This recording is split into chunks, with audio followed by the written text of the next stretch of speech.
আচ্ছা, তুমি আশরাফ আঙ্কেলের ট্রিট সম্পর্কে কিছু বলো আজকে, যে আশরাফ আঙ্কেল ট্রিট দিল তোমাকে। হ্যাঁ, প্রথম থেকে বলি যে বলো, আমাদের প্রথম তো থেকে বলো। প্রতি বছরই আমরা হইতেছে ঈদে আসি আঙ্কেলের সাথে। ওইটা হোক ঈদ উল আজহা বা ঈদ উল ফিতর, আমরা দুইটাতে আঙ্কেলের সাথে আসি। আঙ্কেল থাকে, আঙ্কেলের ছেলে থাকে। ঈদ উল ফিতর না আজহা? এটা হইতেছে ঈদ উল ফিতর, আর সাথে হইতেছে আমার বেস্ট ফ্রেন্ড থাকে। আমরা চারজন মূলত এই জায়গায় সবসময় আসি। যখন আমরা আসি আঙ্কেলের সাথে প্রথমে আমরা কি করি, বিভিন্ন শপ ঘুরি, কিছু পরিমাণে কেনাকাটা করি। এইবার আমরা এখনো পর্যন্ত কেনাকাটা করি নাই, ইচ্ছা আছে যে এইবার হইতেছে আঙ্কেল একটা আইফোন নিবে বসছে, ওইটা আমরা কিনবো। তার জন্য হইতেছে আঙ্কেল আগে থেকে একটা অগ্রিম ট্রিট দিল আমাদেরকে, আমরা ট্রিটটা নিতে আসছি। হ্যাঁ, ব্লগিং এর জন্য আইফোন খুবই দরকার। আঙ্কেলকে আমরা বারবার বলার পর আঙ্কেল রাজি হয়েছে, যাক কিনে ফেলি, কারণ এতদিন ধরে ওয়েট করতেছি। এখন আমরা এর জন্য আঙ্কেলের সাথে আসছি, পর আঙ্কেল ট্রিট দিল।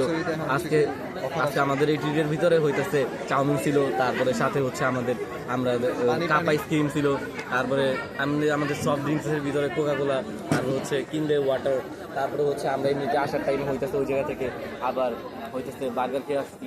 মানে আঙ্কেলের ট্রিট সবসময় বেস্ট হয়, উনি সবসময় চেষ্টা করে আমাদের জন্য সবচেয়ে বেস্ট ট্রিটটা দেওয়ার। Thank you uncle. ধন্যবাদ।